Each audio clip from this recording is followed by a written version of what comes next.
Magna crowed, slamming her hand down onto the table. I take this round. Not quite, Izuku said, slowly laying his own hand on the table. Royal flush. How? Twice demanded. How do you always do this? You seriously suck. Are you sure you don't have a luck quirk? Mr. Compress asked, rolling one of his marbles between his fingers. I'm as quirkless as the day I was born. You're all just pansies, Izuku said, thinking of Saito's cutthroat playing style. It was well known that she cheated, they just hadn't figured out how yet. If you joined us. I don't want a quirk, Shigaraki, Izuku interrupted.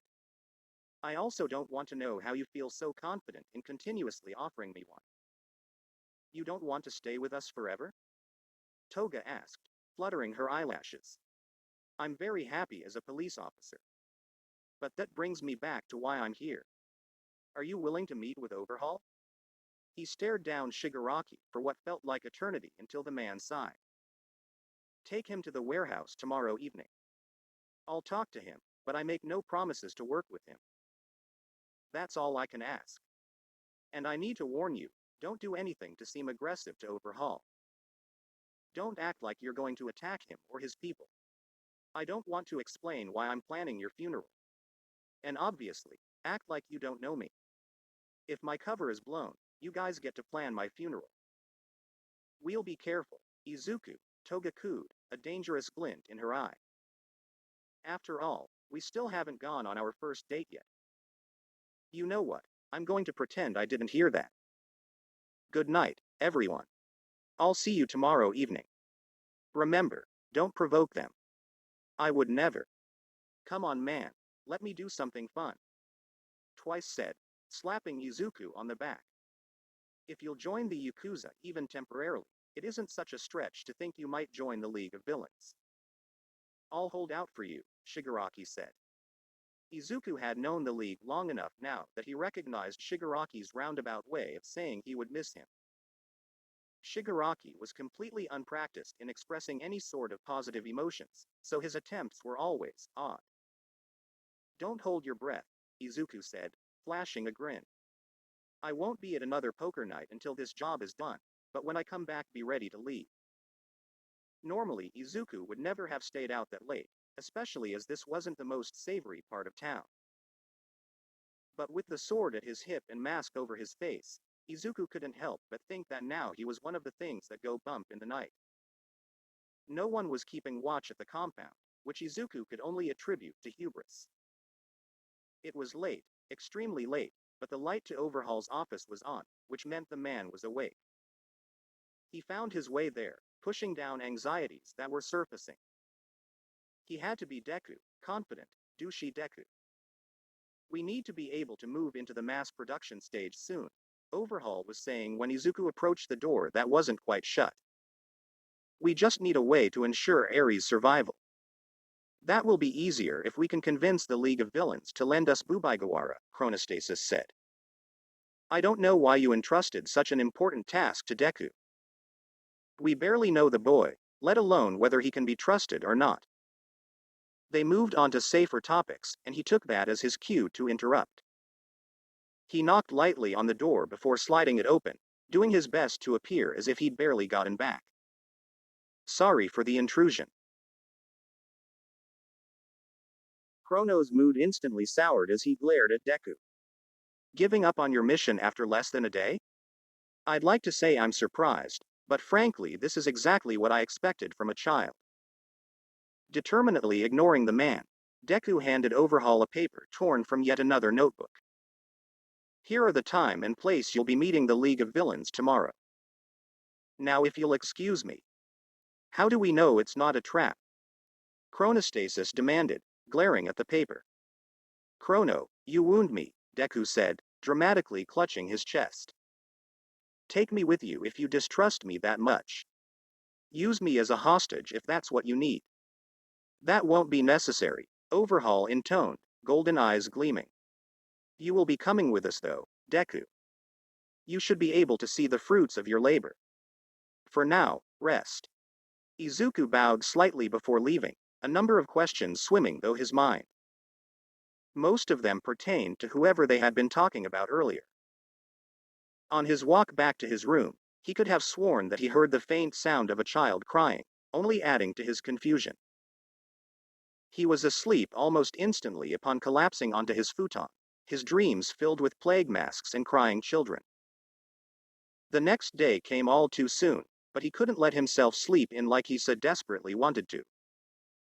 Deku was strong, too strong for sleep deprivation even if Izuku felt like death. Despite his lack of sleep, he was awake and training at his normal hour, long before anyone else was. Rappa and Tengai were the first to walk in, Rappa immediately challenging Izuku to a fight. It took a while for a few more to trickle in, but when word spread that he was already back, a whole slew of people appeared. Sakari, slightly more sober than usual, giggled. Back already, little boy? Did you get scared by the big, bad League of Villains? He probably couldn't even find them, someone else scoffed. Deku resolutely said nothing, continuing his training as if no one else was there. This continued for about an hour until the door opened to reveal none other than Chisaki himself. Excellent, you're all here. Tonight we meet with the League of Villains, he said in his usual no-nonsense manner. I can't take all of you, so I've given it some thought. Joining me will be Chronostasis, Mimic, Nemoto, Katsukame, and Deku. You're taking Deku? Nemoto asked, aghast. It wasn't wholly unexpected. Nemoto fancied himself as Overhaul's favorite, and it was clear he saw Deku as a threat to that. He's the one that arranged all of this, it's only right for him to be there, Overhaul said smoothly. Izuku found himself hating the man's charisma. It was easy to see why those like Nemoto and Chronostasis were willing to fight to be the boss's favorite, and it was just as easy to see that Izuku had to watch his back. He was rocking the boat too much for the others to be comfortable, getting too close to Overhaul, who continued.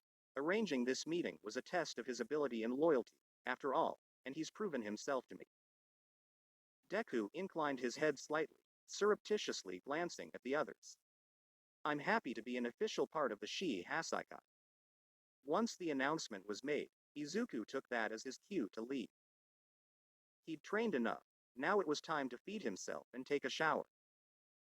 He was a jittery ball of nerves, so he allowed himself a quick nap. If he was going to be a ball of nerves, at least he wouldn't be a sleep-deprived ball of nerves. His dreams haunted him even more this time around, filled with the sounds of children in pain and birds of prey. He woke with a racing heart and a foreboding feeling. A part of him wanted someone here as backup, possibly Sir Night-Eye, so he'd have an idea of what was going to happen at this meeting. Then again, Sir Night-Eye was quite possibly the worst coordinator Izuku had ever had the misfortune of coming across. He knew Sir was a renowned strategist, but Izuku couldn't bother to be impressed. The man was too emotional, as hilarious as that sounded. He was willing to rush in with little to no information or planning, putting dozens of lives at risk. Screw Sir Night-Eye. If he could have anyone he wanted here, he would probably choose the detective. Things always felt like they were going to be okay when Tsukauchi was around. Although he was still hoping Saito would make it onto the raid team whenever it happened. He needed to see her throat punch a Yakuza to truly live a fulfilled life. Speaking of Saito, Izuku hoped that she hadn't gotten in trouble lately. If his calculations were correct, then Detective Kimura should be back from maternity leave by now. He didn't know her well, just enough to know that she was a woman to be feared. According to Tamakawa, the last time Saito and Kimura had gone all out, the entire station had. His thoughts were interrupted by the alarm he had set to ensure he was awake and ready for the meeting. As he was already awake, Izuku had some extra time, so he took to cleaning his sword. Like before, touching the sword was somehow calming, or it reminded him of his resolve, of why he was here. By the time he was ready to leave, his sword would have easily passed Overhaul's inspection. He bucked it at his side securely, hands steady. Overhaul was already in his office at that point, along with Chronostasis, but they were still waiting on Mimic and the Expendables that were coming. Even though he had no idea what Chrono looked like, Izuku got the distinct impression that the man was glaring at him. He merely cocked his head, eyes roaming chronostasis coldly, analytically. "Remember to behave yourself," he finally said in as patronizing a voice he could muster. "We wouldn't want to cause any trouble for Overhaul." It was clear that chronostasis dearly wanted to put Deku in his place, but he couldn't in front of Overhaul.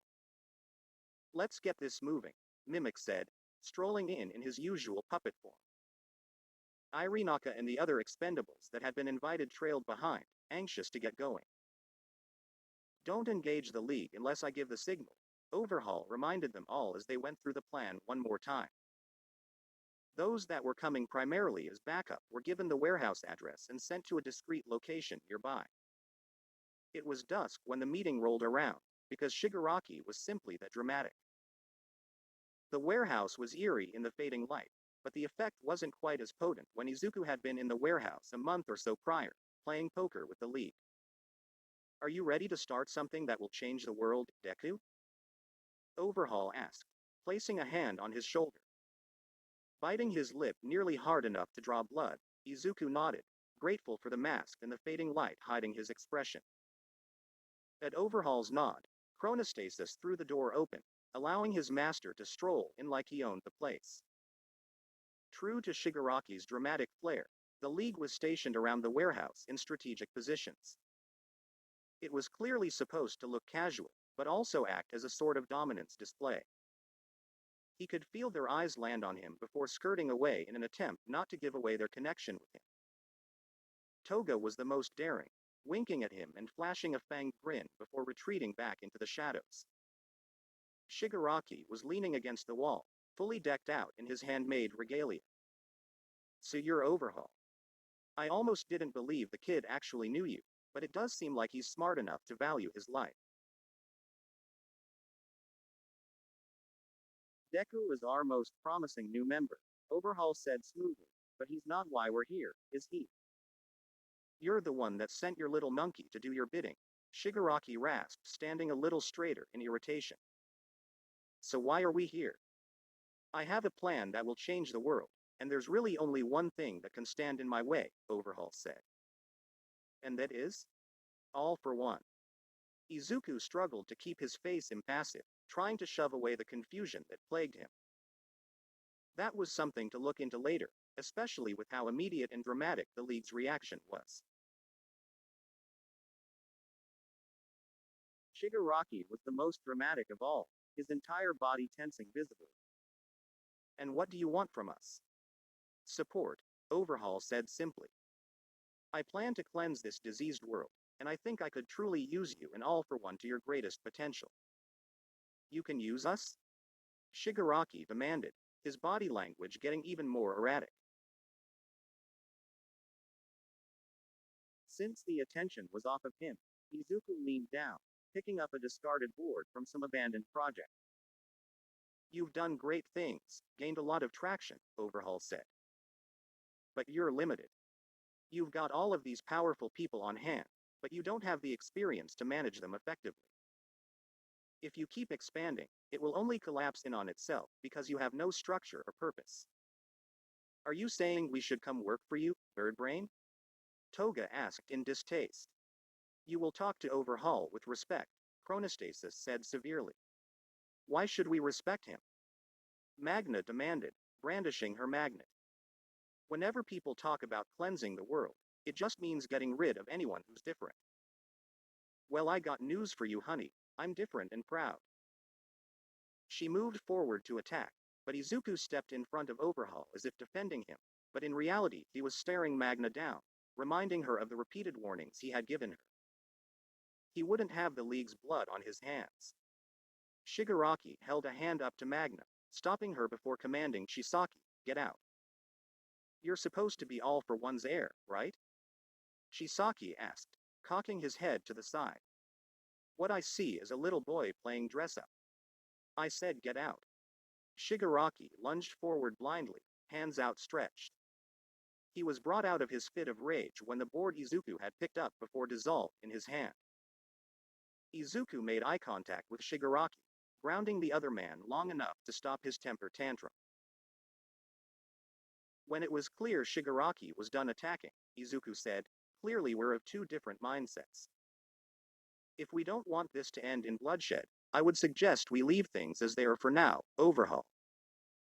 We can talk to them again later when they've come to their senses." Overhaul nodded, scratching beneath the mask. "One day you'll see that you need direction. When that day comes, I'll be waiting. Come on, Deku, the others are waiting." Chronostasis and Overhaul turned away, but Izuku waited just a few moments longer, taking the time to flash the League a thumbs up. Kit's corner. Toga didn't know what Shigaraki's deal was with all the hands, she just knew his reaction was absolutely hilarious when one of them was missing. Sure, Kurogiri had reprimanded them for their irresponsibility a few times, but that just meant they had to be even sneakier. Thus came about the League's favorite pastime, hide the hand. Those that didn't come around the base as often didn't want to involve themselves, the cowards, so it was mainly a competition between Toga, Dabi, and Twice. They had a running tally of points, awarded for the number of hands stashed away, and how good their hiding spot was. Kurogiri had even lightened up on them ever since Shigaraki almost disintegrated one of those hands and learned to look for them more carefully. However, today they happened to be running late. "We must beat Overhaul to the warehouse," Kurogiri was saying as he packed dinner for the League. "We have to make a good impression." "Where did you hide them this time?" Shigaraki roared, tearing the bar apart. "Where is father?" Toga's eyes went wide as she made eye contact with Dabi, mouthing, "Did you hide father?" Dabi shook his head slowly, and both of their eyes came to land on Twice, who seemed to be having an argument with himself. "He's going to kill us this time," Toga whimpered, backing away. "I'll never get to see my Izuku again." "Find it. Find it now," Dabi hissed, beginning to look through the bar himself. They kept track as Shigaraki found hand after hand, until he'd found all of them but father. It was time to leave when Dabi ripped open the freezer in desperation to find the missing hand nestled inside. "Toga, catch," he said, chucking the frozen appendage across the room to her. The blonde barely caught it, quickly sticking it into the disheveled couch cushions. "Oh Shiggy, I think you just misplaced father, he's over here." Shigaraki stormed over. "Don't touch my hands." "I would never," Toga pouted, handing him father. "You just need to stop being so careless with your things." "Then why is father so cold?" He growled. "Oh, what was that, Kurogiri? We should have left 5 minutes ago?" "Oh, my favorite knife needs me?" Toga dashed away, pretending to respond to Kurogiri, who was resolutely saying nothing. Chapter 32. They left without further issue, and that night Izuku was able to catch up on the sleep he'd missed the night before. The foreboding feeling he'd had the last few days had finally dissipated and he could breathe easily again. He kept to his routine the next morning, rising and training early, regardless of the taunting and jeering of the other Hasakai members. It was partway through his workout that Overhaul appeared, calling for him. Izuku abruptly set his dumbbells down, careless of wherever Mimic happened to be standing. "Yes, sir?" "Come with me," Overhaul said, gesturing him forward. "I've got a new assignment for you." Wordlessly following Overhaul, Izuku's mind raced with possibilities. A part of him was convinced that they were onto him and leading him to his execution. It's a shame that the League of Villains is so closed-minded, but one day that may change. For now, I need to deal with you. Overhaul paused, just long enough for Izuku's blood pressure to spike exponentially. Our failure to forge a partnership with the League does not change the fact that you have behaved admirably and proven yourself on multiple accounts, Deku. Because of that, I wanted to tell you a little about the goals you're fighting for now. In that moment, it took all of his training not to break character. Eyes slightly wider than usual, Izuku followed behind. After being here for such a short time, Overhaul was just going to give him the answers he was looking for? Overhaul led him into the previously forbidden part of the compound, the part he'd been warned not to visit on pain of death. As they got further from listening ears, Overhaul said, "When I first met you, I sensed a kindred spirit. I don't believe in fate, but I knew you would be instrumental in bringing my plans into action. Your plans, sir?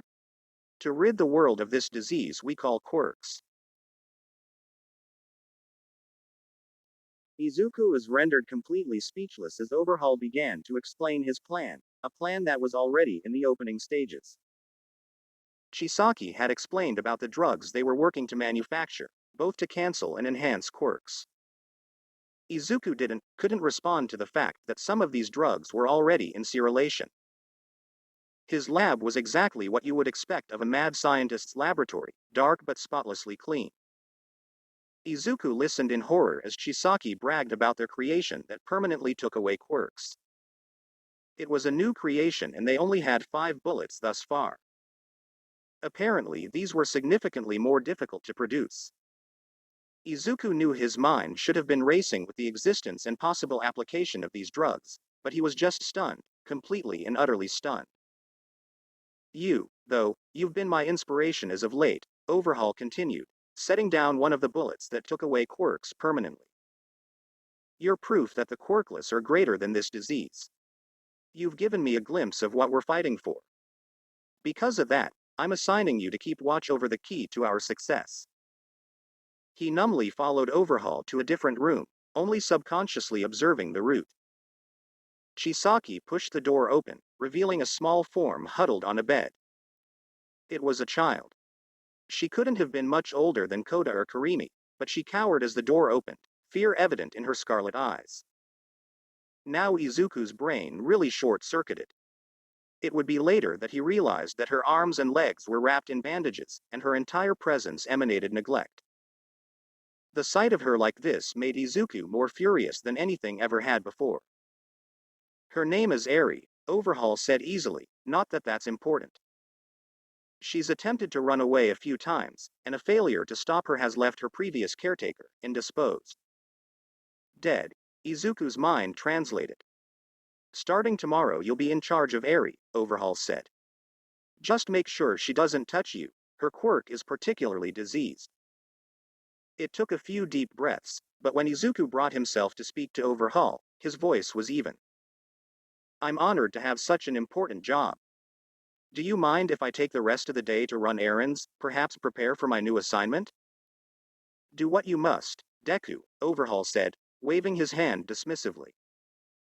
But know that while I do like you, Eri is the center of my plans.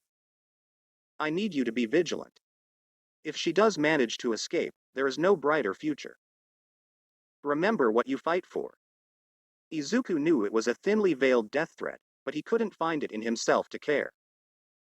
Looking back at the little girl one last time, Izuku remembered exactly what he was fighting for. I'll see that she's properly taken care of, Izuku said coldly, every fiber of his being protesting. He wanted nothing more than to snatch this child and sprint as far away as possible. But he needed to be smart, he needed to control his emotions or this little girl's life would only get worse. I look forward to seeing your results. Izuku stared at the man's retreating back before slowly withdrawing his hands from his pockets, trying to stop them from shaking. He kept his composure for as long as it took him to leave the compound. Once he was sure he wasn't being followed, he broke out into a sprint, weaving around pedestrians haphazardly. He needed to report. He needed to see Tsukauchi. His legs carried him to the police station, mind completely disconnected from his body. He needed to know they would rescue Eri, he needed comfort. Bursting through the doors, he scared a few civilians, but he scared the officers even more. He likely would have made a slightly different entrance if he'd had his full mental capacity available. Saito vaulted over the reception desk, hand on her gun. Did they find you out? Are they coming? I'll call back up. Come here, Midoriya, Tamakawa beckoned, fur bristling. We'll make sure to keep you safe. Taking a moment to catch his breath, Izuku explained, I'm fine, I didn't blow my cover. I need to talk to Tsukauchi. Can you wait a while? The detective is in a meeting right now, and it's just his friend Yagi, and I would interrupt if he were in a meeting with All Might himself. Saito marched to the detective's office, wrenching the door open. Naomasa, your son is here and panicking. Immediately there was a scuffle, and Izuku could hear, Midoriya? Sorry Toshi, this is important. The tears he hadn't realized were coming spilled over, and whether it was initiated by him or Naomasa, no one knew, but they were hugging each other tightly. Midoriya, what happened? Are you okay? Are you hurt? I'm fine. They didn't hurt me, but there's a little girl, and. Calm down, Midoriya, take a breath, Tsukauchi said, pulling away and settling his hands on Izuku's shoulders. What's going on? Izuku did as Tsukauchi instructed, calming his breathing. As he was calming down, a tall, gaunt figure emerged from the detective's office. His breath stuttered in his chest and he could have sworn his heart stopped for a moment. He knew this man, this scarecrow that haunted his nightmares, and heightened panic seized him. Oh, Naomasa, is this the young man you've mentioned? All Might, or Yagi, apparently, stuck out a hand. It's nice to meet you, young Midoriya. A part of him wanted to succumb to the panic that was pressing on him. The frazzled, emotional part of him was screaming that he was inadequate, that All Might would only come and dismantle this dream as well. He couldn't breathe very well, but if he took off his mask All Might would see him and remind Detective Tsukauchi and the entire station that he was worthless, quirkless Deku and he really had no place in being here. Soma, take Midoriya into the break room, Tsukauchi said authoritatively. Toshi, I'm sorry, but I need to take care of this. We can catch up some other time. If there's anything I can do, Naomasa, just. Thanks, Toshi, but I need to handle this one alone, Tsukauchi said, letting his friend out before darting to the break room. He found Izuku surrounded by concerned police officers. He looked calmer already, though his eyes darted around erratically and his hands clenched and unclenched periodically. Are you okay, Midoriya? Tsukauchi asked, precariously perching on the table, close, but not too close to the kid. You're not hurt, are you? Izuku shook his head. I'm fine, it's just a lot. We need to act sooner than we thought. Sasaki wants to cleanse the world and eradicate quirks altogether. He paused, waiting for the gasps around the room to die down. The worst part is that Sasaki has the means. He's developed a series of drugs, one that temporarily enhances quirks, one that temporarily takes them away, and he just figured out how to produce a drug that will permanently take away quirks. How? Sasaki breathed. I don't know the details, but he's using a little girl, Izuku said, squeezing his eyes shut. Something about her quirk makes it possible for these drugs to be manufactured. We need to be careful with how we proceed. I refuse to let Eri be more traumatized than she already is. I heard Sir Night Eye's plan so far, and the only thing it's going to do is get people killed. Make sure everyone gets the information and training they need. Please let Saito punch someone in the throat. That definitely sounds like an important part of little Midoriya's plan, Saito interjected. But also be careful. I'll do everything I can to protect Eri. I'll keep her safe until we can safely rescue her, Izuku said, emanating determination. He stayed a while longer, debriefing them on any and all information he could think of. Once that was done he lingered, catching up with the officers, listening to their latest stories. But his time to leave was quickly approaching. Before he left he had to say one last thing. He stopped in the doorway of Detective Kimura's office, knocking gently on the door. She glanced up. Can I help you, Midoriya? With shaking fingers, he withdrew a letter from the fanny pack. I know anyone would be happy to do this for me, but could you give this to my mom and let her know I'm okay? I just think it might mean more since you're also a mom. Absolutely, Midoriya. I would be happy to do that for you. She regarded him, her eyes peering at his very soul. Is that all you want from me? No. Izuku took a deep breath. How do I mean, you heard in there that I'm responsible for taking care of Eri. She's so small, and she's already been hurt so much. How do I take care of her? How will she ever trust me? The fact that you're worrying and willing to try means you'll be just fine, Kimura said with a smile. There will never be perfect parents, but kids just need someone who cares about them enough to act on it. Kids can tell when you're genuine. It may take some time, but Eri will see the difference between you and the bastards who hurt her. That makes sense, Izuku said, nodding. Thank you. Kimura watched the boy leave, slowly shaking her head. I don't know where Naomasa found him, but that kid is meant for great things. Kit's corner. Izuku was getting ready to leave when Saito stopped him, arms full of bags. Wait, little Midoriya, you can't go yet. Is everything okay? Izuku paused, confused and a little concerned. I thought I had more time before I needed to spoil your children, silly. I didn't get the warning I would have preferred, but I'll forgive you this time. What? I'm sure Eri has clothes and things, but it sounds like she needs to play, to enjoy being a child. Here. She thrust the bag at Izuku. These were for my future child? Saito, I'm 16. Izuku protested.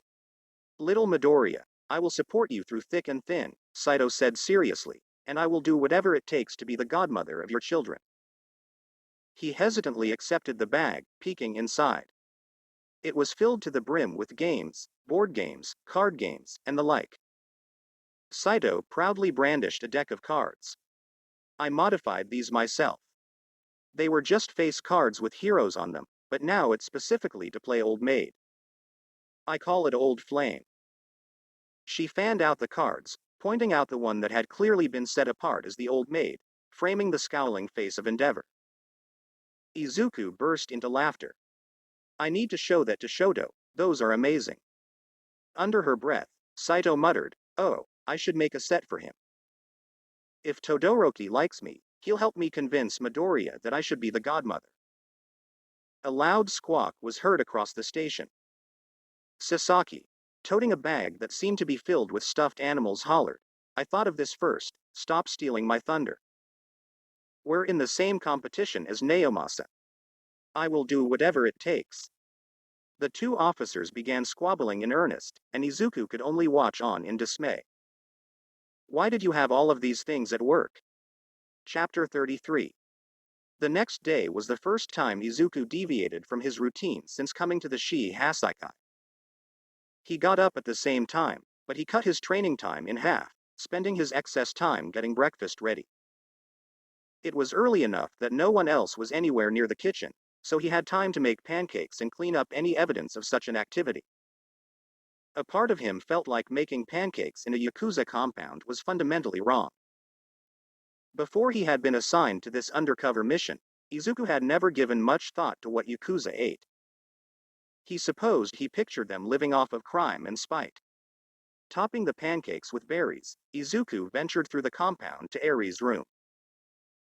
He had picked the most manageably sized games and toys to bring with him today. He didn't know what to expect from Eri. His experience with kids was pretty limited to Kimiko and Kota, and he doubted Eri would be anything like either of them. The long-term trauma she had to carry was unimaginable. His talk with Detective Kimura was helpful, but he still felt like he was going in blind. Eri apparently woke up fairly early. Chronostasis had given him a rough schedule of what Eri's days were like with the previous few caretakers. They hadn't done crap for her. She hadn't had any sort of schooling for a while, and they wouldn't play with her, they just shoved more toys at her. Just thinking about it made Izuku's blood boil. Luckily he had memorized the path to her bedroom, using the secret passageway. If he'd had to interact with any of those dirtbags today, he'd be hard-pressed not to strangle one of them for what they'd done to Eri. The pancakes seemed like an incredibly poor offering, but it was the only thing Izuku could think of. It would have to do. Eri was already awake, and her scarlet eyes watched him with trepidation. As he stepped in, she hunched in on herself, making herself as small as possible. Taking her reactions to heart, Izuku paused, carefully setting down the plate of pancakes. He deliberated a moment before slowly reaching up and taking off his medical mask.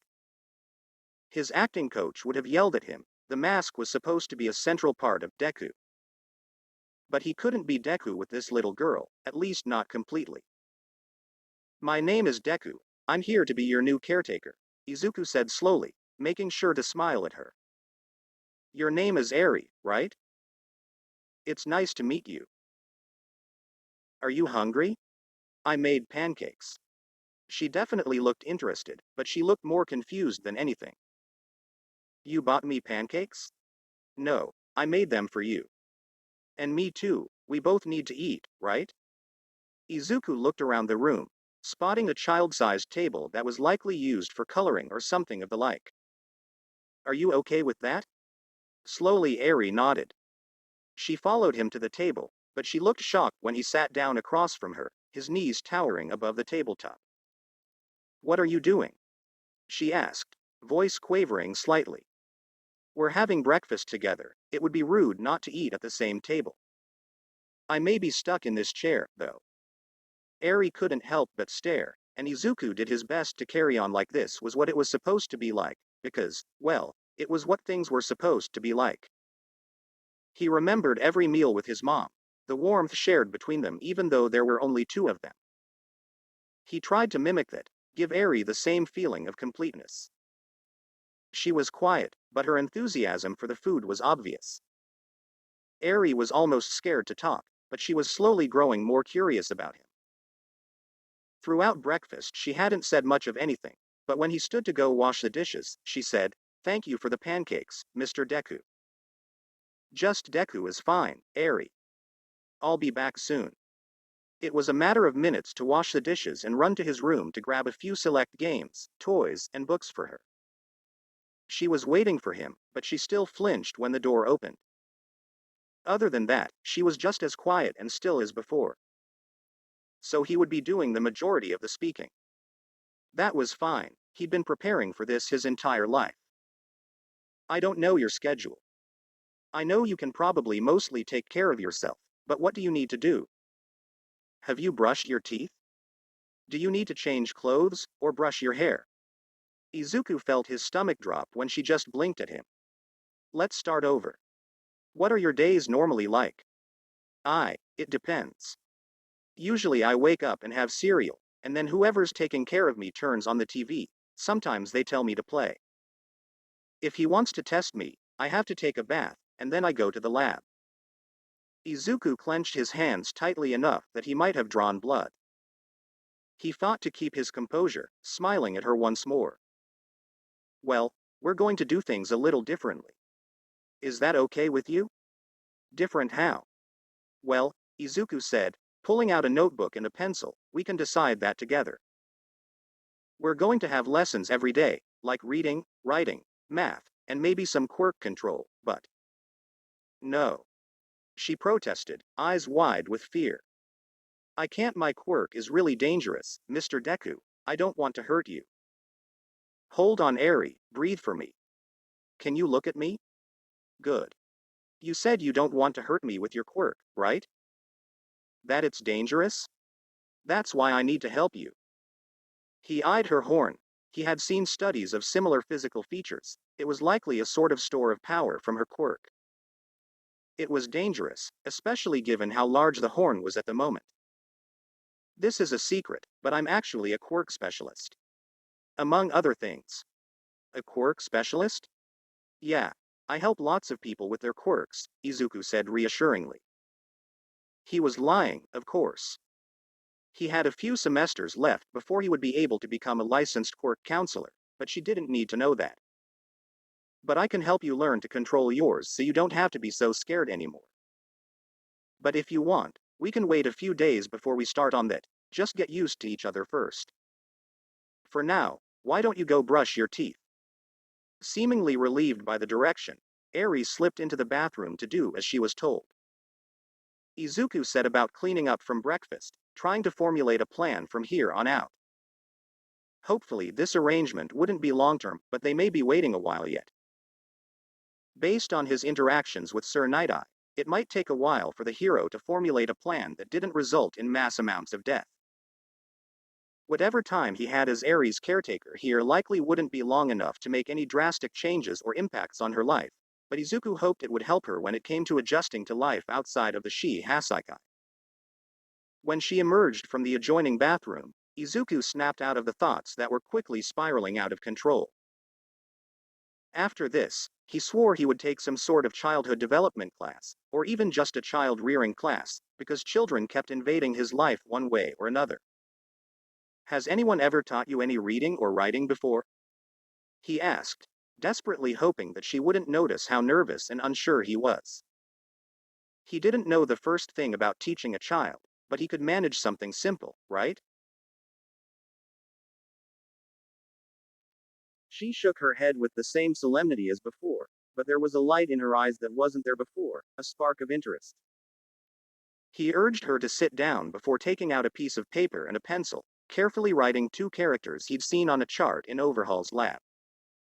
When he was done, he showed it to her. Do you know what this says? And no. It's your name. It says, Eri. Do you want to learn how to write it? Can I really write that? She asked, equal parts excitement and doubt. I know you can, Izuku said warmly. It's a good place to start. Everyone should know how to write their own name. He spent what was likely a few hours teaching Eri to write her name, watching her carefully copy each stroke in pink crayon. The first time she managed it without him helping her, she didn't smile like he had hoped, but she hugged the paper to her chest, eyes watering a bit.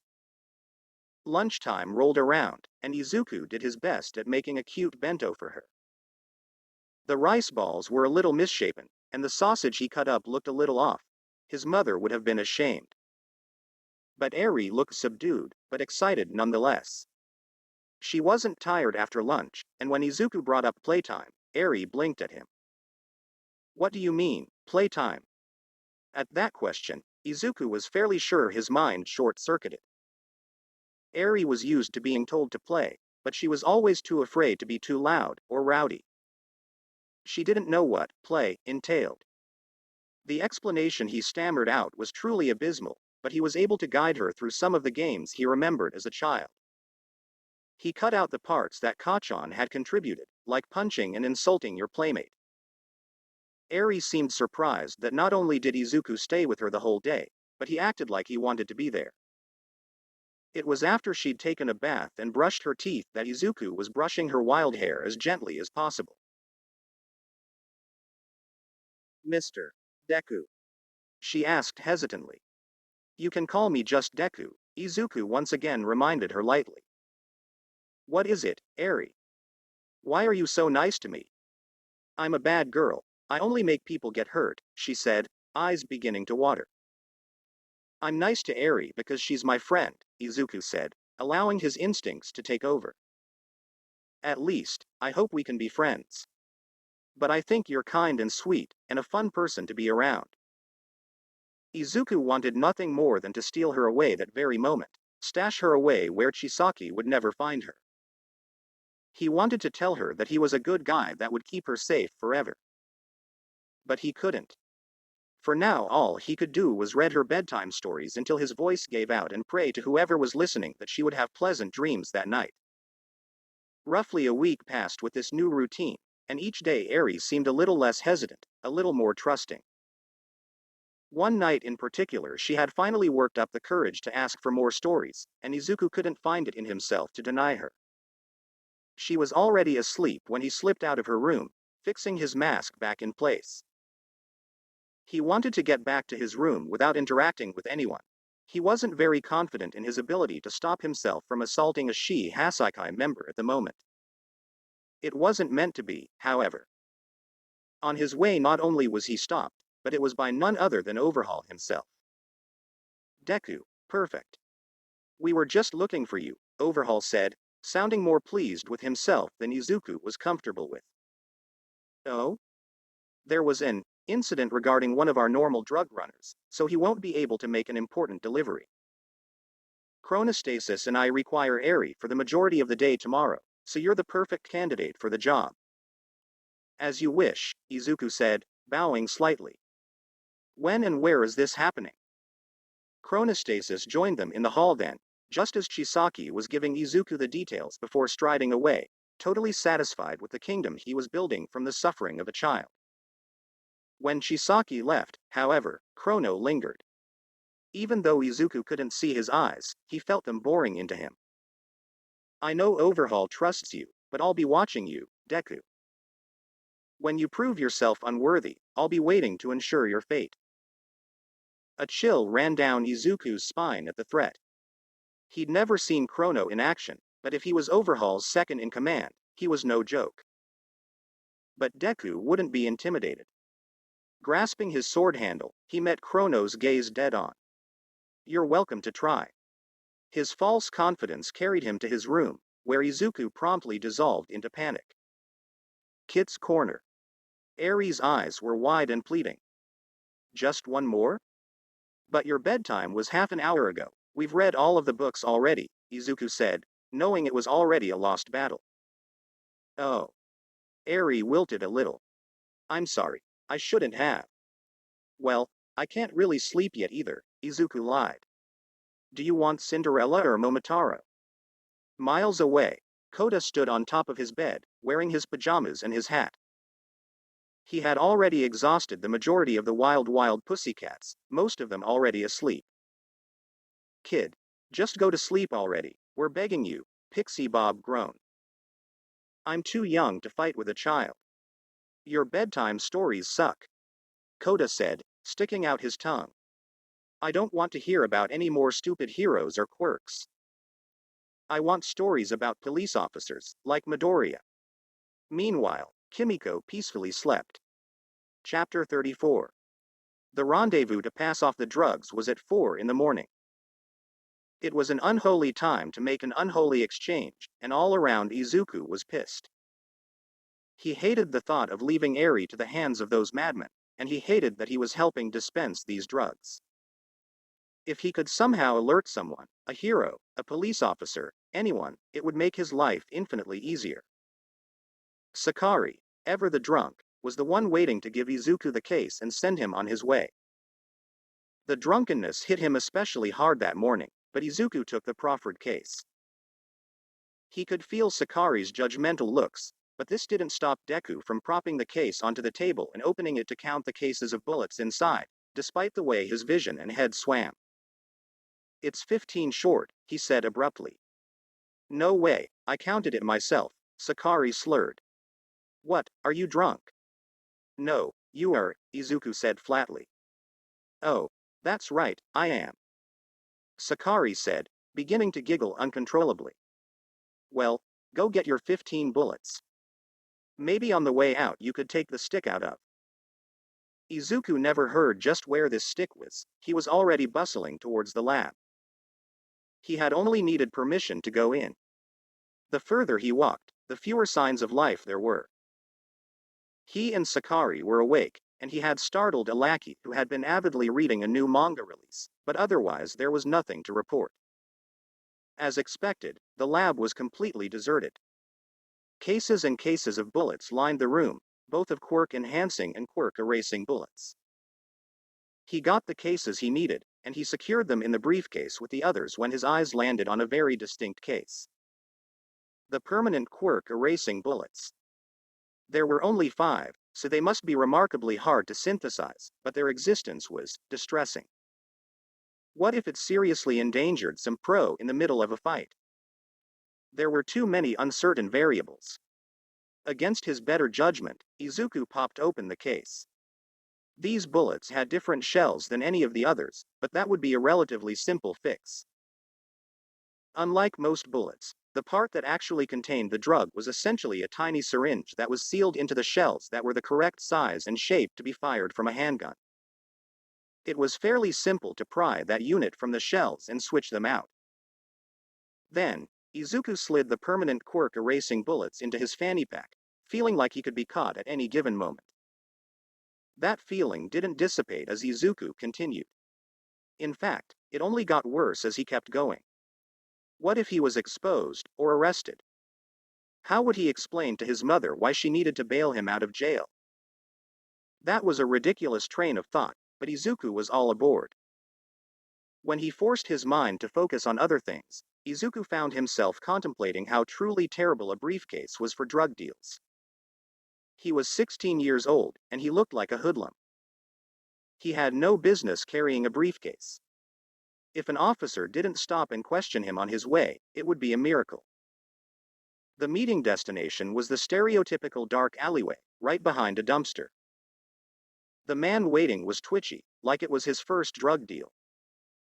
It was Izuku's first as well, but at least he was trying to act professional. Is that the stuff? Izuku made no attempt to move, staring down the man. I'm going to need to see the money first. Of course. The man scrambled, pulling out another briefcase, because apparently they were now living in the 1920s. This he didn't care as much about. The man looked unprofessional, but not stupid enough to try and cheat the Sasaki. Just remember which ones enhance and which ones negate quirks, Izuku said airily, swapping briefcases with the man. He didn't wait any longer to leave, ignoring the questions the man called after him. Izuku was torn about what to do. He didn't want to think about how much money he currently carried, but it had also been strongly suggested that he wasn't needed around the compound for the majority of the day. He didn't trust himself not to barge in and attempt to liberate Eri if he was there, fully aware of what was going on. Taking a length of rope out of the fanny pack, Izuku tied the briefcase securely to his back, then proceeding to wander the city. It was still much too early for anyone to really be out and about, so Izuku let his guard down a bit, taking in the city lights. He heard an approaching car, but it didn't concern him much. He mostly felt bad for the sucker that was also out and about this early. It wasn't until the car slowed down that he looked behind himself. It was a police car.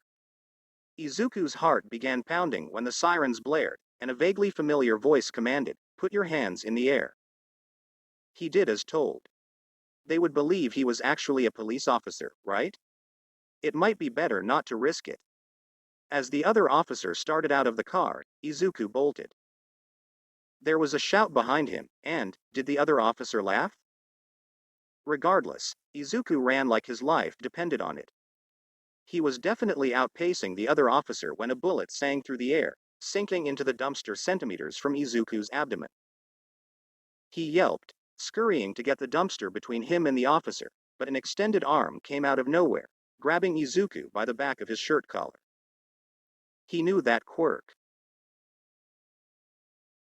"Officer Tokase, what are you doing?" Nakamura demanded furiously, descending on the rookie police officer. "I was apprehending the reprobate, officer," Tokase said, shaking Izuku with his extended arm. "The boy ran away, he didn't try to kill you," Nakamura growled. "You were completely unjustified in using your gun and your quirk, something you will file an incident report on. Now get the boy into the squad car, without handcuffs." Tokase grumbled as he ushered Izuku into the car, slamming the door behind him excessively hard. It was clear that Tokase didn't recognize him, even though he had been one of Izuku's main tormentors in the police academy. It wasn't that surprising that Tokase was only now being assigned to a station. He was almost surprised that Tokase had graduated at all. Speaking of the new officer, Tokase glared at him from the front seat. "Take off the mask, reprobate." No. The simple denial only set Tokase off worse, but he couldn't retaliate thanks to Nakamura keeping him in check. The ride to the station was highly entertaining, because as a reprobate, Deku was allowed to bait the officer. "What's in the briefcase, kid?" "Breath mints." "Have you heard of the O? Who am I kidding? Obviously you haven't." Nakamura coughed, though it was definitely a laugh, before saying, "Quiet down, back there." "Why? I'm a reprobate." The next laugh wasn't quite so well disguised, but they were almost to the station anyway. Tokase practically sprinted inside, crowing, "Prepare yourselves, I've captured a dangerous reprobate." Docilely following Nakamura, Izuku said, "Dangerous? You're the one with a gun. And you have a sword," Tokase argued. "But I didn't draw my sword. You actually tried to shoot me." A series of gasps rang throughout the station, and he was snatched into a vice-like embrace. "You tried to shoot little Midoriya?" It's only right that we shoot him.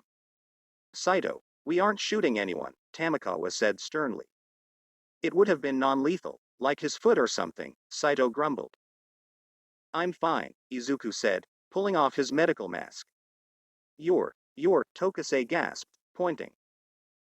Officer Midoriya is part of this station and currently on an undercover mission, Officer Nakamura said, though Izuku feared for Tokase's life. The man looked pissed. And if you had listened to anything I'd been saying, maybe you wouldn't have to fill out the paperwork involved in firing at a fellow officer. Glancing back and seeing a particular light on, Izuku sighed. Has Tsukauchi slept at all this week? Doubtful, Soma said, glancing at the door. He's been preoccupied with planning the raid. Have you slept at all, little Midoriya? Saito badgered, narrowing her eyes. Ahem, I think I should go talk with the detective now, Izuku said, fleeing from their questions. He almost made it too, before Nakamura caught his arm. Panicked, he blurted, Tokase used to beat me up at the police academy. A series of sharp whats rang throughout the room, and in the sudden chaos directed towards Tokase, Izuku practically sprinted towards Tsukauchi's office. The detective's head had been lolling a bit, exhaustion clear in every line of his body. At the sound of his door opening, however, he snapped to attention. I'm awake, I don't need. Oh, it's you, Midoriya. Wait, what's going on? Naomasa lurched to his feet. Are you okay? Are you running from the Sakai? No, I'm fine. I just finished an assignment from them. In retrospect, I should have gotten you samples of all of their drugs while I had the chance, but I did bring you something. He fished the case of bullets out of his fanny pack. So far these are the only ones they've made that can permanently take away quirks.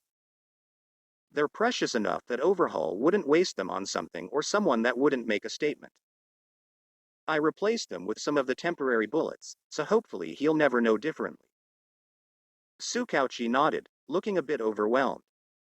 I can't tell you a specific day, but the raid will take place soon. Be prepared. Your job is only keeping yourself and Eri safe. Got it? Yes, sir. We weren't able to get all of the heroes you requested, and All Might was interested in joining the force, but Sir Night Eye vetoes that, as well as Endeavor joining. The detective almost rolled his eyes at the news, but Izuku couldn't help but feel the most unexpected gratitude for Sir Night Eye's, usually detrimental, pettiness. As long as everyone knows what to expect, we should be able to pull it off. I shouldn't know much about the plan beforehand, just in case Nemoto decides to question me. If I'm compromised, at least the plan won't be. Tsukauchi's face darkened at that thought. Midoriya, you are brilliant and capable. But that doesn't change the fact that you are 16 years old. The way that hero students are trained has changed public perceptions. But you are legally a child. We have no right to ask you to do any of this, but here we are. You have to keep yourself safe, Midoriya Izuku. If anything happens to you, I will never forgive you or myself. Izuku swallowed, the gravity of the situation weighing down on him. I'll be careful, but you need to be careful as well. All of you. He stuck around for a bit, delaying the inevitable. He missed this, feeling comfortable, accepted, and unafraid that someone was going to murder him at any given moment. When Saito tried to enlist him to help plastic wrapping everything in Detective Kimura's office, Izuku took his cue to leave. It was midday, and he wanted to be ready whenever Overhaul was finished with Eri. The way to the compound felt shorter than usual. Maybe it was because a part of him actually wanted to go back this time. The world looked a little brighter knowing that Eri would be free soon. He couldn't wait to see her find herself, maybe actually smile, at least once. That is, if he was allowed to see Eri again. Izuku wilted a bit at the thought, but willed it away. He was doing this to protect Eri, even if it made him sad. All thoughts stopped when he got to the side entrance compound. He recognized the gaudy suit that belonged to Lemillion, and he was kneeling down to talk to Eri. It seemed no one in the compound had noticed yet. That was good, he could pull off some damage control. Eri, just how did you get out? Izuku asked in the calmest voice he could muster. Red eyes snapped to him, and Izuku could see the conflict warring in the child. He wanted nothing more than to send her with the hero and deal with the repercussions, but he would likely die. That didn't sound like the greatest plan. He'd kind of just promised Tsukauchi he would at least try not to die. Deku? She asked, eyes wide. Hey Eri, sorry I was gone too long. Thank you, Lemillion, for making sure my sister is safe. The hero stared at him just a bit too long. You're that guy who is very grateful you looked after my sister, Izuku said emphatically. Lemillion, thankfully, caught on, though Izuku could see the suspicion embedded behind his smile. Okie dokie then, maybe I'll see you again sometime, Eri. Once the hero had left, Izuku held a hand out to the little girl. Are you ready? She nodded slowly. Good. I need you to keep meeting Mr. Lemillion a secret. Can you do that for me? Again, she nodded. You're such a good girl. Every cell rebelled, but Izuku strolled back to the compound. Let's go, Eri. They're waiting for us. As they walked back to the compound together, he couldn't help but be on high alert. Something had the potential to go very, very wrong. He could feel it in his bones. No sooner had they made it to the courtyard than Overhaul came storming forward, face twisted in fury previously unseen to Izuku. On instinct, he swept Eri up into his arms, shielding her face from Chisaki. Keeping his face schooled in an expression of neutrality, Izuku said, I found something of yours on my way back. Overhaul managed to stifle the anger burning in his eyes. Well done, Deku. With that uncontrollable quirk of hers, it would be dangerous to have her running free. Of course, sir. If you're finished with her for the day, I'll just take her to her room. Izuku met the man's eyes, clutching Eri even tighter. Very well, Chronostasis and I have what we need for now. Overhaul stalked away, agitated more than usual. Obediently, Izuku took Eri to her room, tempted to snatch her and sprint away. The little girl was shivering worse than usual, and more than anything, Izuku felt helpless. Hey Eri, if you want to we can skip lessons for today, Izuku said gently. When the little girl barely lifted her eyes to him in acknowledgement, he simply didn't know what to do. He wrestled with himself. It would be so easy for him to tell her that she would be safe soon, that he was actually one of the good guys working to protect her. But he couldn't. There were too many variables, and he couldn't risk the long-term operation. Brushing her hair back from her face, he said, I want you to know, Eri, I want what's best for you. I'm sorry I couldn't protect you today, but I'm going to do everything I can. She didn't look up at him immediately, and after a few moments Izuku moved away to find something to occupy them for the day.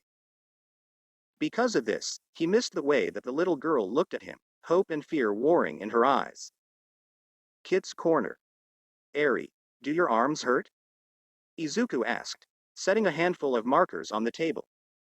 Only a little, she said, not meeting his eyes. She tugged the sleeve of her hospital gown down a little farther, like she was trying to hide the bandages that covered the entire limb. Well, I had a fun idea. Should we make your bandages pretty? That finally shocked her enough for her to meet his eyes. Make my bandages pretty? Yeah. Izuku popped a lid off of a pink marker, gesturing towards her arm. We need to change your bandages tomorrow anyway, so I thought it would be fun to draw on them. Do you want to do that? It was still jarring to Izuku that Eri had none of the exuberance of Kimiko, or the abrasiveness of Koda. She was harder to read, but by now he knew that her hesitant nod was her version of unbridled excitement. What should I draw then? Any ideas? Eri just shrugged, so Izuku drew whatever came to mind for little girls. He covered her arms in rainbows and hearts and kittens. It wasn't amazing artwork by any means, but Izuku never really drew anything other than people for his quirk analysis. Her tiny arms filled with color quickly, but it seemed to fascinate Eri. It calmed her so much that Izuku wasn't ready for it to be over just yet. Do you want to decorate mine? He asked, offering his bare arms. Her eyebrows furrowed. But you don't have bandages. No, I don't, but sometimes it's fun to draw on something other than paper, Izuku said, holding out an arm. I don't know what to draw. And you already have spots on your arm. You can draw whatever you want. And those spots are called freckles. If you can't think of anything to draw, you could draw a line that connects some of my freckles. Eri was hesitant at first, but by the time she was finished, Izuku's arms were dripping with color. There were flowers, kittens, rainbows, and several games of connect the dot lining Izuku's arms, and he couldn't be happier. It was proof that his time with the Yakuza was well spent. Chapter 35. As time crept by, Izuku couldn't help but feel more and more anxious. Eri definitely picked up on his nerves, and she responded in kind. The good news, though, was that they were making real progress with Eri's quirk. He'd had his suspicions about the details of it, but Sasaki wasn't very forthcoming about the nature of her quirk, and Eri herself knew almost nothing about it.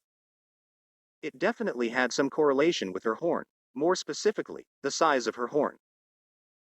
It fluctuated in size between her appointments with Sasaki, which led Izuku to theorize that the horn worked as a sort of storage for the power of her quirk. At first, quirk training had mainly consisted of Izuku trying to ask Eri questions about it that she couldn't answer until he actually saw the quirk in action. Izuku had found a potted plant that he gave to Eri to take care of.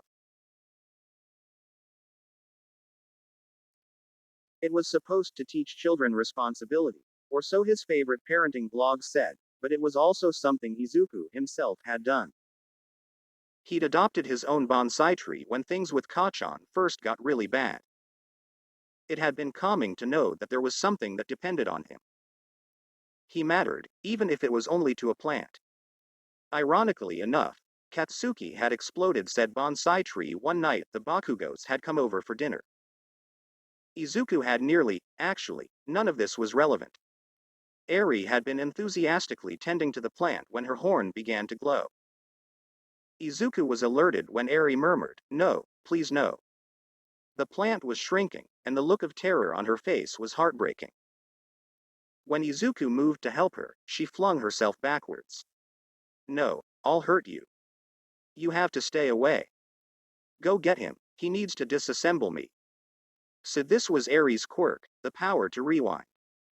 He'd never seen anything like it, but he and Dr. Meiji had discussed conditions like this, where the user seemed completely disconnected from their quirk. "I'll stay over here, Eri, okay? But you need to listen to me. Can you do that?" The little girl nodded, eyes fixated on him in desperation. Taking a deep breath, he continued, "I need you to focus, Eri. What feels different right now while you're using your quirk?" I don't know. That's all right, it will be fine. I know you're scared, but you'll be fine, and I'll be fine. Do you know how I know that? How? Because this quirk is part of Eri. Eri would never hurt someone on purpose, and she would figure out a way not to hurt me. The light coming from Eri's horn seemed to be dimming, so Izuku kept talking. "It's an amazing quirk. You could help a lot of people with it one day. It's probably not registered, so we could pick out a really cool name for it. It's definitely an emitter quirk, and..." It seemed to calm Eri the longer he talked, and gradually the light from her horn went out. Deeming it safe, Izuku moved to Eri, crouching down to give her a hug. "Did you mean that, Mr. Deku? Do you think I could help people one day?"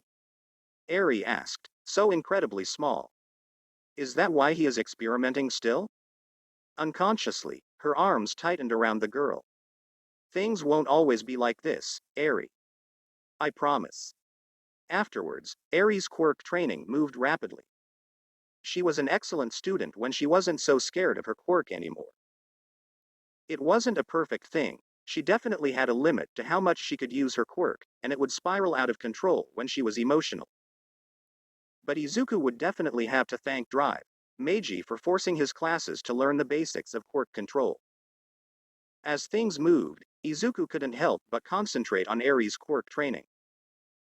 He knew everyone was doing all they could to make this a successful operation, and he needed to do his part as well. No matter how much he prepared, though, Izuku couldn't escape his anxiety. He couldn't help but feel like something was going to go incredibly wrong. He trained himself and Eri and hoped it would be enough. It was midday when the heroes struck. As deep in the compound as Eri's room was, Izuku was completely unaware anything was happening until he felt something shake the ground. Wide-eyed, Eri looked at him. What was that? I don't know, Izuku said, chills running down his spine. If we have to leave, is there something you want to take with you? I'll see if I can fit it in my fanny pack.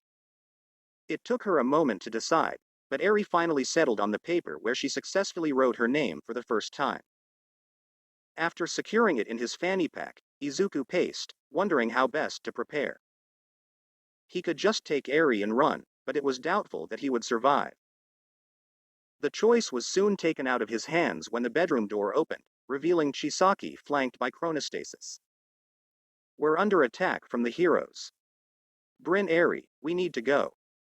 Taking a hold of Eri's hand, Izuku followed Chisaki wordlessly.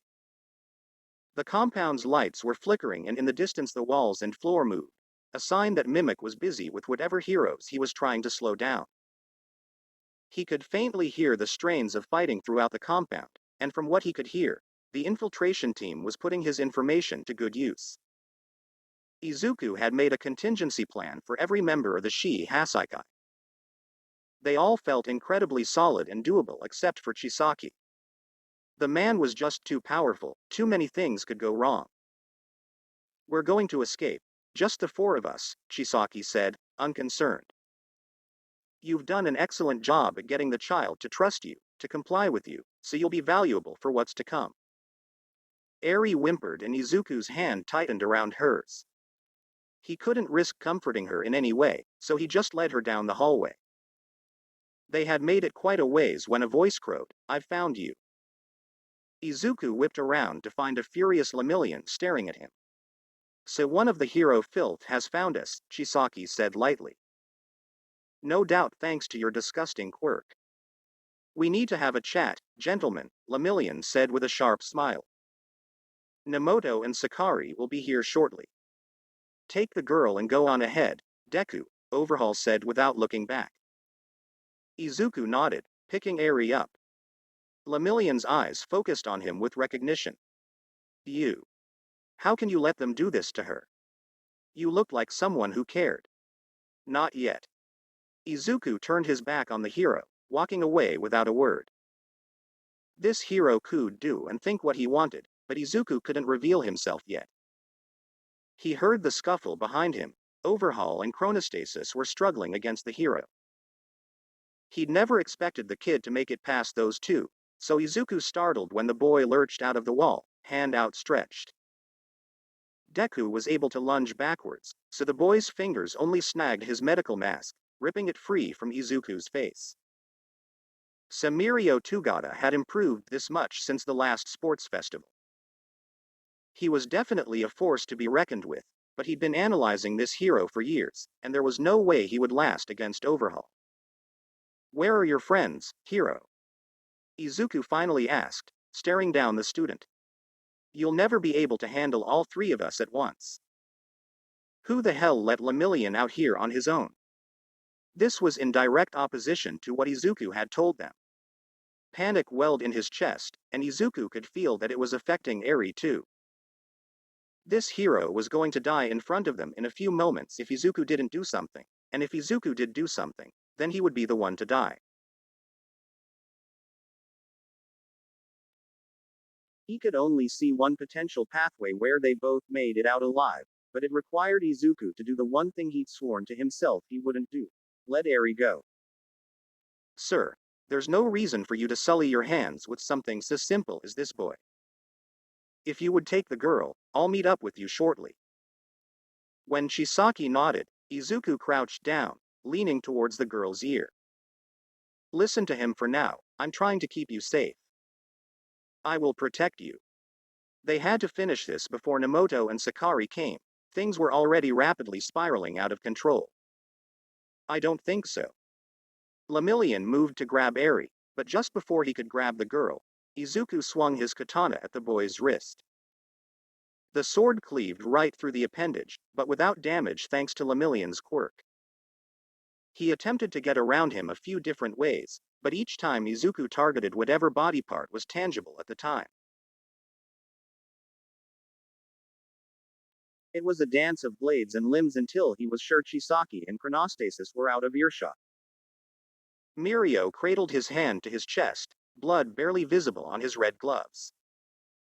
It was little more than a scratch, but it seemed that the young hero wasn't used to getting hit anymore. His smile was absent, and he glared at Izuku with the same hatred that burned in Izuku. How could you just hand her off to them? Mirio demanded. You were our informant, I thought you had some heart. Neither one expected it, but Izuku's fist met with the aspiring hero's jaw with more force than any of his sword swings had held. Shocked, Mirio stared at the younger boy that faced him, chest heaving, eyes bright with tears. I wasn't going to let Eri see them kill you, she would have blamed herself, Izuku said, every word dripping with acid. I've had to play along with every terrible thing they had me do these past weeks because I knew she and I both might die if I messed up. And now when the time comes to save her, I had to hand her to them because you can't follow directions. Where the hell is your partner? He was crying and shaking. Izuku felt completely unhinged. He didn't realize his hands were on Lemillion's shoulders, but he was shaking the boy vigorously. He had to stop. He was Deku right now. Deku didn't cry. Letting go of the hero, he stepped back. If I see you again without a partner, I'll make sure you can't interfere. Turning away, Izuku felt the chill of Nemoto's quirk. He was questioning someone nearby. Without looking back, he instructed, go find a partner or hide somewhere, people are coming. As a precaution, he placed a hand on the hilt of his sword. Chisaki and Chronostasis were waiting for him, admittedly somewhat impatiently. So you made it out alive, Shitono said, sounding the slightest bit disappointed. That hero won't be an issue anymore. Excellent. He seemed particularly troublesome, Overhaul said. Come, Eri. Your beloved Deku is fine, let's go find our new home. Eri turned her red eyes to him, and Izuku gave her what he hoped felt like an encouraging nod. He trailed behind the other three, hoping for some kind of distraction. Surely someone would find them and Izuku wouldn't have to fight Chrono and Overhaul alone. His hand tightened on the hilt of his sword as he looked at Eri. She seemed tiny and fragile. In the hallway it sounded like Nemoto and Sakari were fighting. Lemillion was either being incredibly stupid, or backup had arrived. It didn't matter much who was out there, without the element of surprise they would likely die. Chisaki's quirk was just too powerful.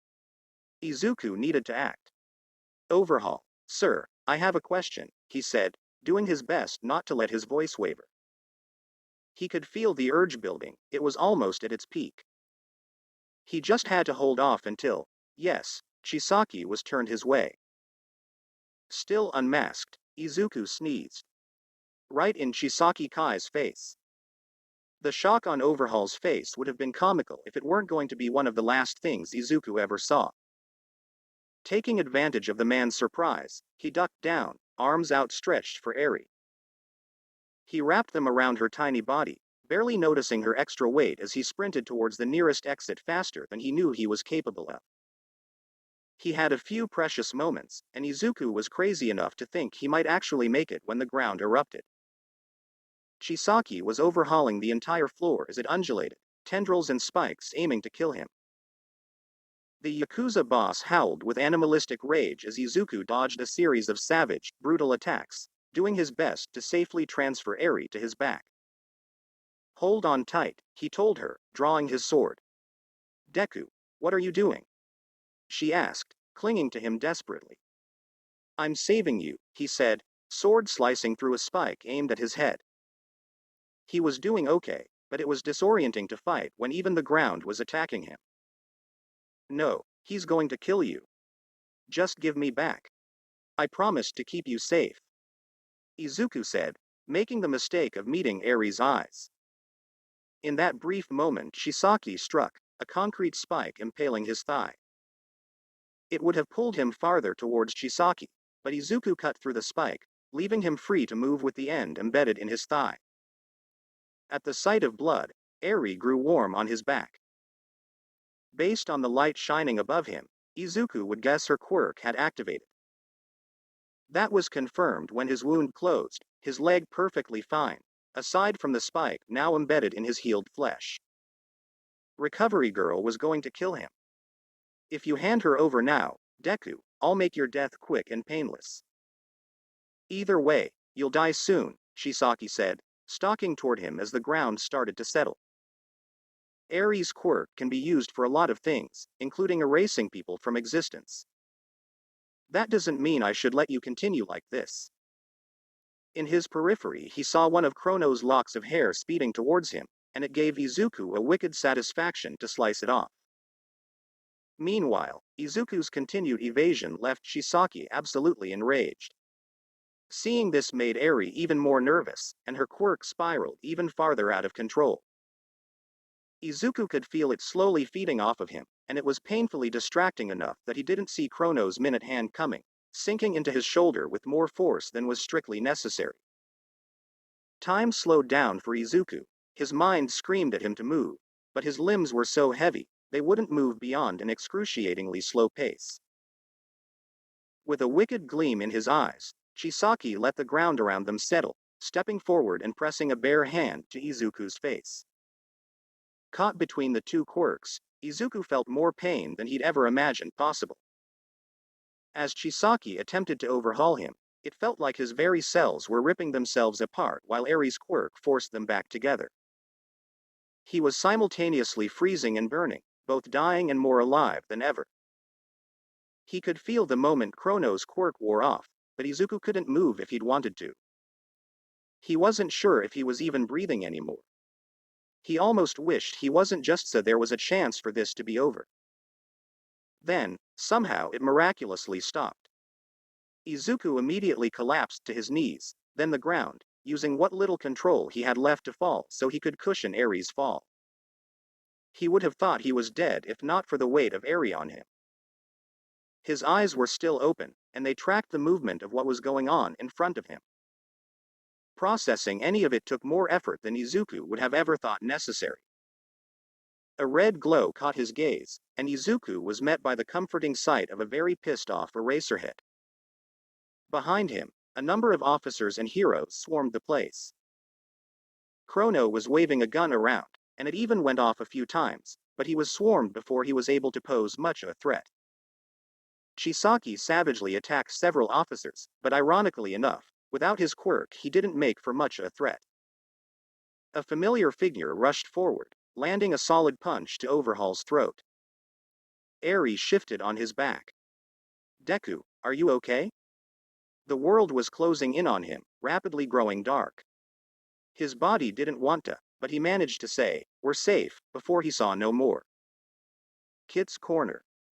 I know how you feel, Tsukauchi, but you're the most reliable person I can think of that isn't essential to the Sasaki operation. I really need the backup. Naomasa sighed, running a hand over his face. He could see Gran Torino's point, it was a valid one. Logically he knew that he was most needed for investigating whatever this new threat was, but everything in him wanted to deny the man's request, say no and go make sure Midoriya made it out okay. You're right, Torino. You're always right, this is my officer's first major operation. He's undercover, and I can't look his mother in the eyes and tell her that I wasn't even there when her son got hurt, or even died. Naomasa felt heavy, kneading his temples. I just need to talk to someone to make sure they'll look out for him, make sure he doesn't try to sacrifice himself. You wouldn't have sent this officer if he wasn't capable, Gran Torino said, crossing his arms. I'm sure he wouldn't do anything stupid. A shiver ran down Tsukauchi's spine. Midoriya was brilliant, surely he couldn't think of this anymore, he was going to drive himself crazy. Sir Night-Eye specifically requested this officer. I'm sure he has some sort of plan pertaining to Midoriya's safety. He just hoped the words were true. You'll find the teams you've been divided into on these papers, Sir Night-Eye said as a way to close the briefing. Wow, that was not much of a plan, Saito said, trading looks with Sasaki. At least he's mostly following the suggestions little Midoriya gave us.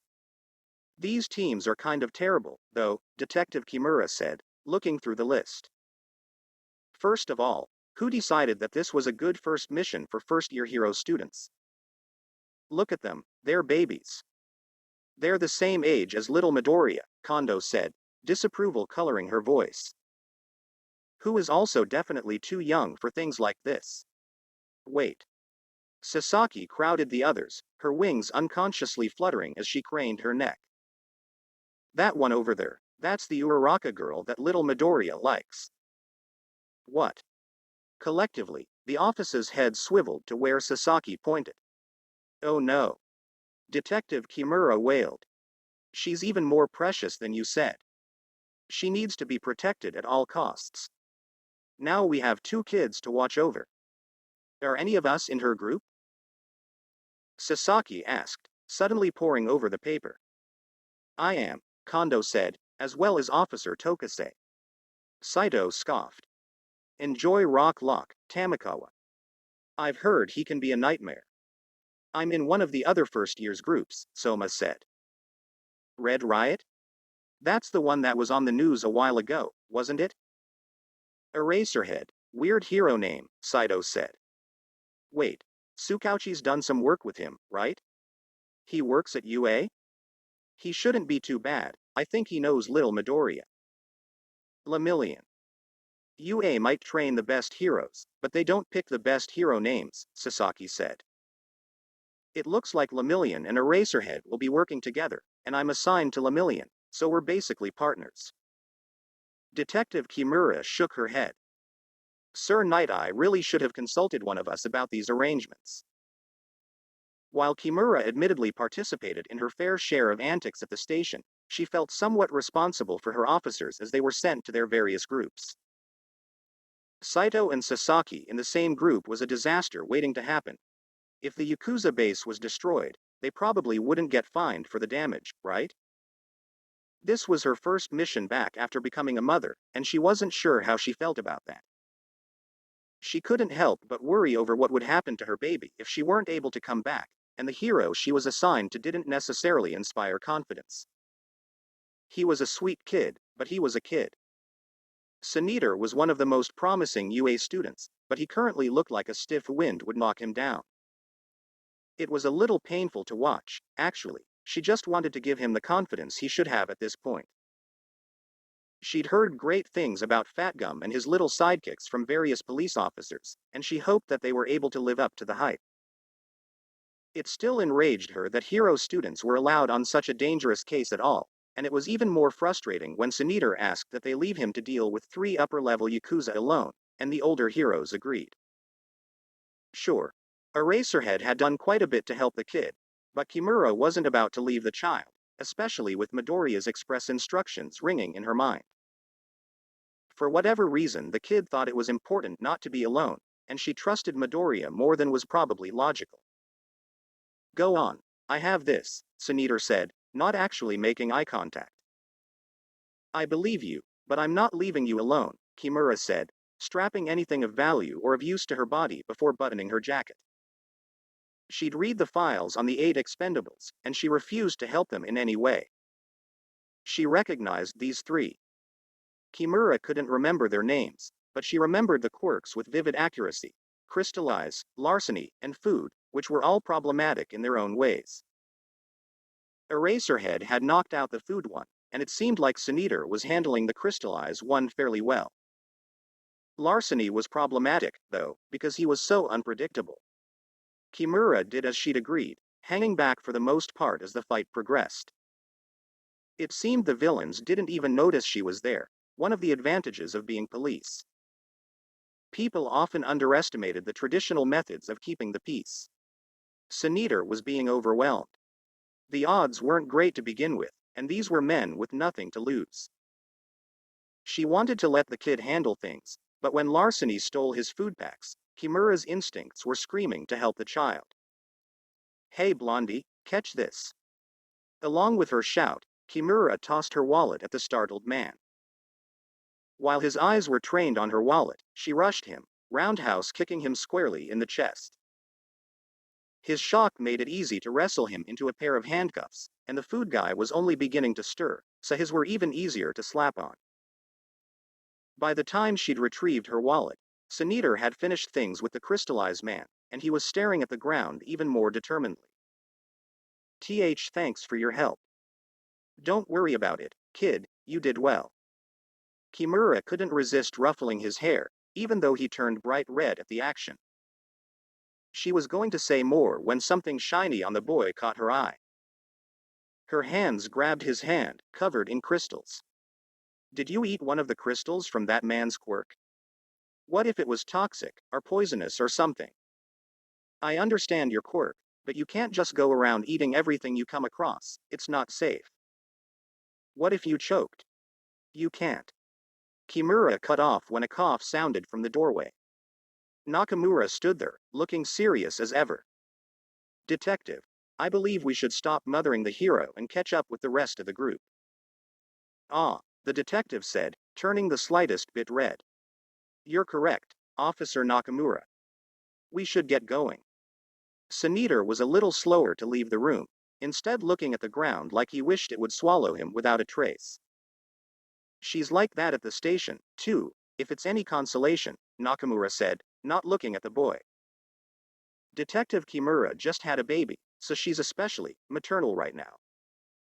Sasaki knew that joining the police force was bound to come with a level of derision, especially considering what she looked like. Modeling agencies had tried recruiting her for years thanks to her angel wings, granted to her from her quirk, and she was tiny all around. Little Midoriya was already taller than her, which she was used to. People tended to be protective and demeaning, it was just a fact of her life. She didn't need it from the heroes too, though.